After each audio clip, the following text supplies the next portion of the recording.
What's up, guys? This is Teresa. This is my channel. Thanks for being here. Make sure you subscribe, hit the like, hit the bell. We're hanging out. We're going over some of the questions you guys have had, and I'm just kind of picking them off the top. So let's see. What do we have? Okay.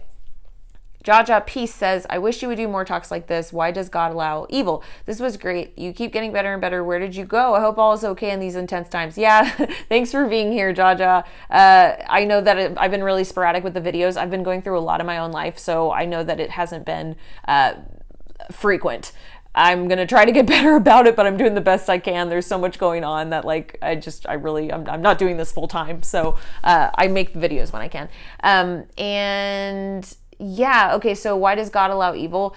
I love going over theology with you guys, and so yeah, if you want more of this content, please let me know what you want me to cover. A lot of times what I like to do is I like to get my Bible doctrine book that is by Wayne Grudem, which is like the foundational theological text that when I was going to the this is such a mouthful, Southwestern Baptist Theological Seminary here in Fort Worth, they use that book. And then I also cross-reference it with the Catholic Catechism. And so those two sources are really juicy, and I draw a lot of my theology from those books and, some other books as well. But yeah, if there are any topics that you guys want me to cover theologically, hit me up, let me know, and we can do more of that. So I'm going to go ahead and hop to another question. We have a question here. Do you write Christian songs? Yes, actually I do write Christian songs. I actually should, play some for the channel. I'm going to be moving here in a little less than a month, so I'll hopefully get like a music setup at my new place. Okay, let's see. Okay, we have a comment from Tyler Foley. Teresa, you were a big eye-opener for me when you switched. I've recently begun my own journey to be closer to God, and it has been a challenging one as well. I will pray for you. I was always a big atheist and UFO follower, and I followed you during your UFOlogy years. I used to listen to Jimmy Church all the time. He had you on, which was awesome. Are you and Jimmy still friends? Anyway, good luck in your fight. Yeah, Jimmy Church and I will always be friends. He is a great guy. He was really there for me, and him and Rita were there for me in a hard time. I will always respect them. Tyler, that's amazing. I am so happy to hear that you are on your journey to be closer to God. Thank you so much for being here. If you ever have any questions or thoughts, please, jump in the chat and tell us about what you're going through, so that I can kind of piggyback off some of the stuff you're talking about to make videos. I think it's really cool that you found God. I'd love to hear more about how you found God.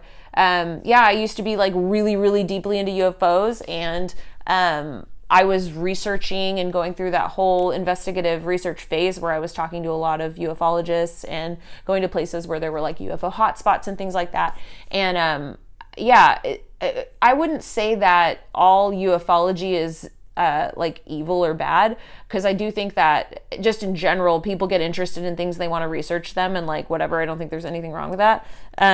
I think that the problem with UFOlogy can come in when you have like UFO cults or people that are manipulating people who are having like paranormal experiences, and then so when you have a paranormal experience, it shifts your worldview or destabilizes your worldview to where you can be more susceptible to like accepting someone's false view of reality. And I think that with some of this stuff, when people get into UFOlogy, they get tripped up because they start looking to these extraterrestrial alleged ET beings as some form of like elevated spiritual being, which is very dangerous because you open yourself up to whatever kind of entities. So there's, a lot of, I think, demonic activity that happens inherently when people get really deep into UFOlogy. But then again, I don't want to say that it's all of that, because UFOlogy is a very wide-ranging arena, and to do it justice, I would really need to like break it down into segments. So that's just one little tiny chunk of data I'm throwing at it. Please don't characterize what I'm saying as I'm trying to like brandish UFOlogy all as evil, because that's not what I'm saying. Okay. We have a comment from Anthrovolution. That's a cool, that's a cool name. When I first discovered you, I was excited because you were young and just starting on a spiritual journey, and I wanted to follow you and see how far you would go. Most people go a little ways and then get stuck. Your journey is continuing and going to places most people have never heard of. I'm sorry it's such a bumpy ride. Your journey is apocalyptic, and I feel blessed to be able to witness it. Thank you so much for sharing your experiences. You are more of a blessing than you know. Oh my gosh, thank you so much for being here. These kinds of comments really mean a lot to me because I get a lot of negative comments, and I love seeing this and getting to like connect with you guys. Thank you guys so much for being here. Starting this YouTube channel back in early 2016, really, it's been extremely transformational for me. And y'all have seen me make a ton of mistakes, and I've done it publicly because I've chosen that. And I wouldn't have it any other way. So, yeah, Anthrovolution, if you discover me right when I was starting, like, yeah, okay, so how old was I? I think I was 26 when I started my YouTube channel. So yeah, I was young and just like on this wave of starting to research deep conspiracy, and I started covering UFOs, and I was covering a lot of new age topics, and I had written What is Magic, my book, back in 2015, and I was talking about that. That was really the reason why I started the channel. Was because I had written this book, and I'm like, I want to talk about all these spiritual topics, but I don't have anyone to talk to. So I started this channel so I could talk with y'all. And here I am. I've been through a lot. Yeah, bumpy ride. I think a lot of us have been through a bumpy ride, but my ride has been public, which the bumpy part of that publicly has been really traumatic, because it's hard when you realize that you're wrong. I mean, we all realize that we're wrong, right? That's part of life, is that we're growing and we realize we make mistakes. And when you have like thousands of people watching you, those mistakes, it sucks, I'll just say. But I've met some amazing people through it, and I've stayed true to myself. I've done my best to just be honest when I have messed up and I've made a realization. I just go through that and then I express it. And it's sort of like, as a journalist, I'm by default, like, I'm a truth seeker.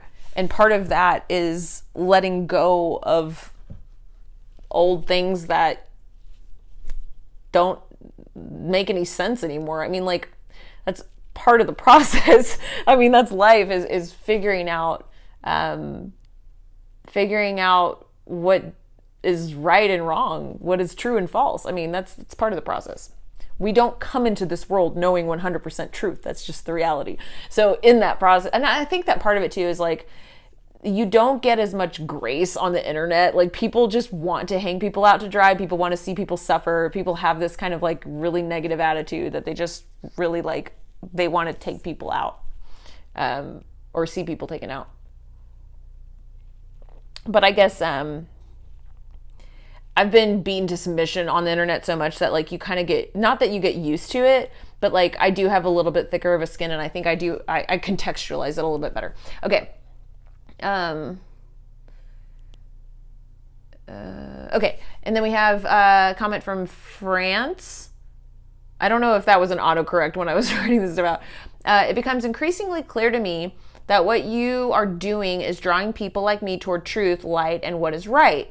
I've said before, and will again, to bring hope and love to your audience is your best and highest calling, for which I'm grateful because the need is so great. As usual, I've droned on with too many words expressing not so much, but I think you'll get it / me. Much love. Oh, much love back. I love this comment. How cool. This is very relevant to what I was just talking about. Yeah, I feel like those of us on this channel, we're true seekers. That's who we are. It's to the core of us. And so I think that there's like a healthy level of detachment that we all have when we're approaching these topics. Like, we go in, we explore, we discover, we have conversations, and then we sit and we distill, we discern, we take time, and then we grow together. And that's definitely something that I have seen that's been so amazing to be a part of this community with y'all on this channel. we've done a lot of this, and we've done a lot of really deep thinking, and I love the comment section in all these videos because we really have like amazing comments. Like, y'all have so much important stuff to say, and I receive emails from y'all, and like we have just amazing conversations, and that's what it's all about, is like getting closer to that light, you know, and being dedicated to that walk. Yeah, it's definitely best. And I do think it's the highest calling for all of us. So yeah, thanks for being here. Okay, Jennifer says, those that are seeking God will find him. We don't have to get it right. He will. Preach! I love that. Yeah, sister. Love that comment. Amen. Leslie, the best way to beat your enemy is to know your enemy. With you having lived it, you have a unique firsthand perspective of the other side that now allows you to navigate around it as well as speak about it to those of us who need to hear it. You're a strong one, love. Aw, thanks. You too. Back at you, Leslie. Thanks for being here. And I love all of the things that you're saying. You're totally right. I love when you said the best way to beat your enemy is to know your enemy. Definitely. Because we can be blindsided. I think part of like something that I talk about a lot is like the fear of blind spots. It's a big fear that I have, is blind spots. I don't know what I don't know. If I'm going into a situation and I'm like nervous because it's new, it's some new situation, I am automatically thinking like, what are my blind spots? Okay, so I agree with what you're saying here. It's like, if we have knowledge of the enemy, that is going to equip us, and it helps us remove some of those blind spots. And I think that we'll never remove all blind spots in every situation because we're human, and that's part of the process, is learning and growing. But that's also why community is important, because we can learn a lot from each other, and we can help each other with each other's blind spots. So that's something there too. Okay, Lisa. Good job, Teresa, getting the truth out there and telling your personal story is also a way to rebuke by shining the light on the demonic. Amen. We are all currently fighting this spiritual war in so many different ways. You're so very blessed, and it shows. I understand and know your story on a personal level as well. Continue on, you beautiful spiritual warrior. Knowledge is power. Bless you in your journey. God is with you. Thank you, Lisa. Appreciate that. Thank you for being here as well, and thank you for all of your confirmations and your comments. And I love this. Sharing your personal story is a way to rebuke by shining the light on the demonic. If any of you guys have a story to tell over the last few months, year, whatever, and you have overcome some kind of darkness, please drop it down in the comments and let us know. Let's have that conversation. Okay, comment from SM. I remember the video you made letting us know the path you were about to go down and why you were doing it. It hurt knowing what you were about to endure, but we all knew it was something you needed to do. I temporarily unfollowed you because I didn't trust how my emotions would handle your comment section. But yet here you are, back and stronger than ever. ... Amazing. And then prayer face. I love this comment so much. Thank you for being here, SM. Yeah, the comment section can get really nasty depending on what I cover, so I'm right there with you. You know, there are some times that I'm just like, I don't know if I'm gonna read these comments, and sometimes I don't, because sometimes the comments do really get hateful. But there's something to be said, I guess, for, I think maybe this is a little bit of the sociologist in me. I do leave the comments on. I delete. I have some words that are omitted, that like you can't leave a certain word, because I automatically, you can set it on the back end of YouTube to have certain words that aren't allowed on your channel, and so I have some of those. And then, you know, I'll delete things that I have to delete. As a YouTuber, you actually have to follow community guidelines, so I have to go through and like delete certain things. But other than that, you know, I try to leave most of the comments up, because I think it's, just from a sociological standpoint, interesting for other people to be able to observe how what I'm saying triggers people in certain ways. And so I do want to offer that experience up to my audience as well, because I do think that there is value in that for us as a community to understand how people communicate and how people are receiving certain pieces of information, because we're all researchers here and we're all trying to figure it out. So anyway, I appreciate you acknowledging that, because yes, it is kind of a zoo sometimes. Let's see. Yeah. Oh, and by the way, that video was called, I don't know how to tell you this. And that was the first time I ever cried in a video on my YouTube channel. Oh my gosh. And, it was very vulnerable. I think it was also the first time I ever like didn't wear makeup and did a video, and I was sitting on my bed and I started crying, whatever. The idea behind that video is that I was about to go through the sequel to What is Magic that I have not published yet. Working title is Wilderness Prophets. I have the whole thing outlined out, and I was going to go through chapter by chapter and go through that story. The story is essentially what brought me from like New Age into Christianity, and the process of that crash and then the deliverance. And I ended up not actually going through that process on this YouTube channel. When I published that video, I don't know how to tell you this, I got a lot of flack for that. There was a lot of spiritual warfare backlash when I put that video out. And looking back on that time, I just, honestly, I don't think I was ready to go through that. I shied away from it. Again, like I said, a lot of these videos take a lot of emotional energy out of me. And so that was one of them. And I ended up not actually, following that path. Also, I think part of it for me is like, I don't want to get distracted. I want to be really careful about what I end up deciding to kind of cover. And so I know that I go back and forth sometimes on whether or not I'm going to cover something. And then, you guys see what I end up covering, but I just can't cover everything. It's too much. I have a lot to say, but I just have to be intentional about what I actually choose to do. I think what I ended up doing was covering it in a short video that summarized all of it instead of going into the details. Okay, let's see. Christian Sky says, "Hi Teresa, thank you for sharing your story. One question for you. Are you now of the opinion that ETs are demonic forces?" Excellent question. So this could be a very long video, but in short, I'll just say I don't really know. I want to be careful because I'm a journalist and I try to be objective here. There's a lot we don't know. So I want to make sure that I'm leading with that. That being said, I do think that and I mentioned this earlier in the video, but I do think that there is a risk. There's a strong risk when you get really, really involved in the whole alien narrative, ET narrative, UFOs, because it can lead you down a path toward dabbling in the dark occult, opening yourself up to demonic entities. Because when you are open and willing to receive data or information or channeling or whatever from a supernatural or like an extra physical source, you are inviting anything in, and your intentions don't really matter. And I know that that's sometimes that's an unpopular thing to say, and some people disagree with me on that. They'll say, "Oh, Teresa, you can only have demonic greeting if you specifically invite it." Okay, well, when you say invite it, I think that word invite can mean a lot of different things, and we can sometimes do things like unintentionally and open ourselves up to things unintentionally with good intentions, but bad things can happen. You know what I'm saying? Like, there are nuances to this, and so there are protections that we need to seek. So that's kind of my stance on that. When you say ET, we would have to define it, I guess is what I would have to say.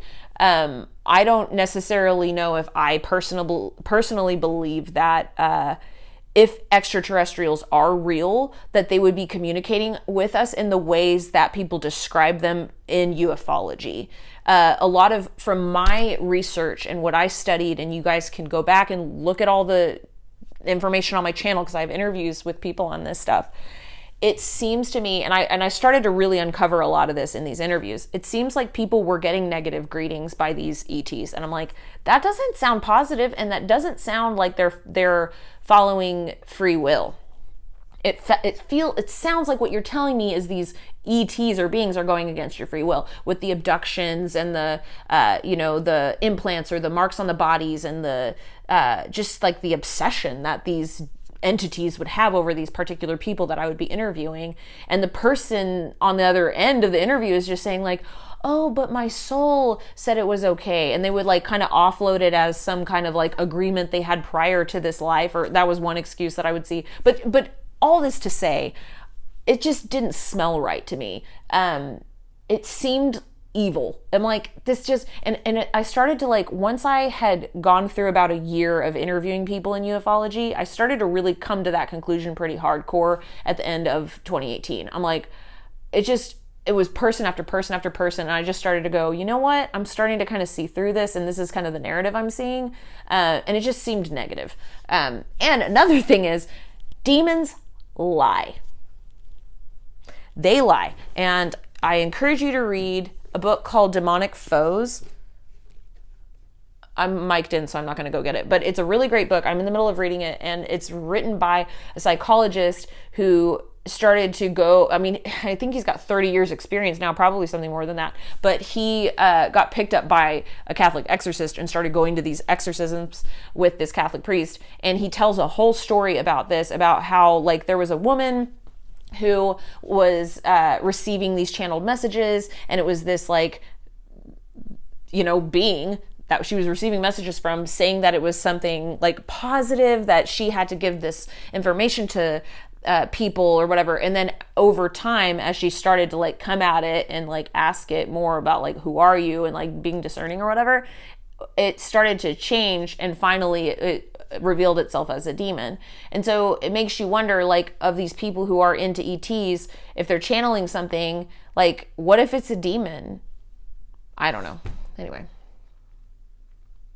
Okay. Lee says, thank you for all that you do for us. You are by far the hardest working spiritual journalist with whom I can most relate to. Oh, thank you, Lee. That's awesome. I appreciate that. And that's kind of a cool term, spiritual journalist. I guess I've never heard of that term. I really like that term. I guess that's kind of what I am. I like when I started the YouTube channel, I was talking about spiritual topics. And like since then I kind of went all around. I was doing pop culture. You guys have been here, so you know. But I guess it really always has been about spirituality. That's kind of nice. It's nice to hear these kinds of comments because it helps me contextualize what the hell is going on on my own channel, because it feels kind of it's so amorphous to me because it's just who I am, and so I'm all these different things, and then you guys just kind of get the spaghetti I'm throwing at the wall. Sorry. Okay. Respergoose says, "Wow, powerful video. I wonder what is the link between the occult and ufology." Great question. We're sort of talking about that here and there. You know what? Maybe I should do a whole video on that.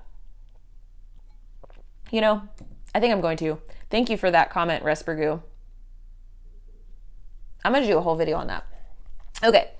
I'm going to go ahead and shut this video down because it's getting kind of long, and then we can do another one another time. Thank you guys so much for your questions and your comments. This has been a blast. I don't think I've done this before. So if you like this kind of content and you enjoy this, like, let me know in the comments if you want me to do more of these, because I know you guys give me a lot of comments and questions. I just don't really have a lot. I try to respond down in the comments, but this is the first time I'm doing a video like this. So if you like it in video format, let me know and we'll do more of them. I hope you all have a wonderful night, and I'll talk to you on the next video. This is Teresa Yanaros. This is my channel. Make sure you subscribe, and I'll see you on the next one.